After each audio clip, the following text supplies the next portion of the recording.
Now to some breaking news that we're following on Rhode Island. A massive manhunt is underway for the shooter who killed 2 students and hurt 9 others on the campus of Brown University.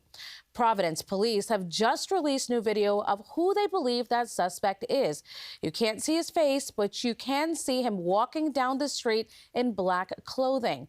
Authorities responded for reports of shots fired this afternoon. It happened at an engineering building with many students inside. This is a new video of police escorting students from that building. Investigator Mahsa Saeidi is here now with all of these breaking details. And what can you tell us right now? Jen, it's a very fluid situation. Police say at this hour they do not have that shooter in custody. Students have been told to shelter in place. They are hiding in classrooms and dorms. We do know that there were final exams taking place in the building between 2 and 5 p.m. At around 4 p.m., Brown University's campus turned into a crime scene.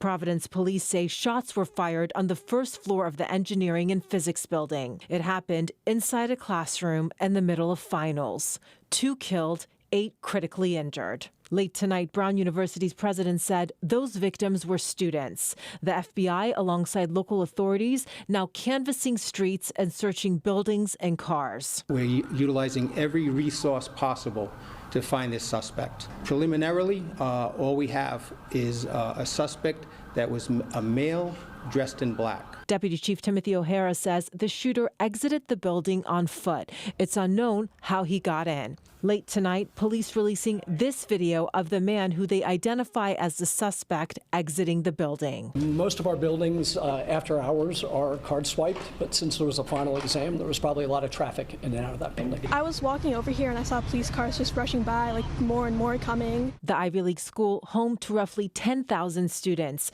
Tonight, authorities urging anyone with information to come forward. Back here in New York, many prayers for Rhode Island. Mayor Adams tweeting, as a precaution, the city is deploying additional resources to local universities. President Trump has also been briefed. All we can do right now is pray for the victims and for those that were very badly hurt, it looks like. And police say they have not recovered any weapons. Earlier, an individual was taken into custody, but we are told later it was determined that that person was not involved. Again, 8 students have been critically injured. 1 person has non-life-threatening injuries. And Jen, police say that they're not sure. The president of the university says she's not sure if that person is a student, but all the others are students. And your heart just breaks for parents getting that news. Truly heartbreaking. All right. Thank you so much, Mahsa. All right. Joining me right now to provide some context on what it takes to track down a suspect in a situation like this is Richard Esposito. He's a former deputy commissioner at the NYPD and law enforcement expert. Thank you for being with us, Richard. Good evening, Jennifer. Nice to see you. Now, what exactly are authorities doing right now to catch this shooter? Jennifer, right now, they're trying to gather all the information they can, video, looking at license plates, patterns to leave the school, people seen in unusual ways on the street, everything they can from the pictures that they have, everything they can from any social media. They'll re-scrub anything that's come out. That's the basics that they'll be doing right now, looking for people on the streets. It's late in the evening. There shouldn't be that many people in Providence walking around the university, so they'll be doing all of that right now.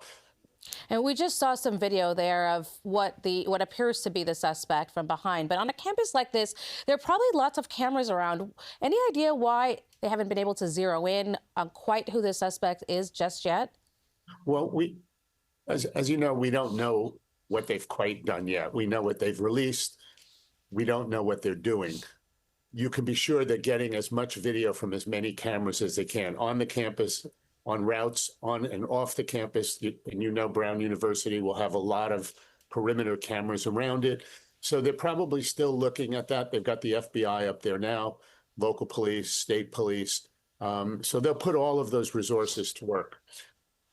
All right. How is a shooting like this possible? A campus like this, I'm sure, has likely, tight security. How can something like this even take place? Well, as you know, these are the kind of events that are almost impossible to prevent. The best things people can do is train and drill, both the police and the school. in the school, the students need to be trained to run, to hide, and only to fight in the last possible instance. The police, meanwhile, have to be trained. You can't wait for backup. Most of the victims get shot or killed in the first minute. So on Park Avenue just last summer, 1 minute for the victims. In 2012 at Sandy Hook Elementary, 4 minutes, over 150 rounds, 22 children killed.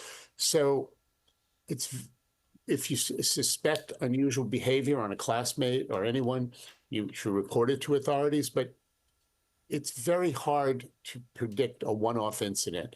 So the challenge is, how do you get there quickly and forestall as many injuries as possible? And that's the challenge for police, and it's a really risky one. Yeah, certainly we'll continue to follow this story. Richard, thank you so much for talking with us tonight. Stay with us as we follow this breaking story. You can get updates anytime on CBSNewYork.com or streaming on CBS News New York.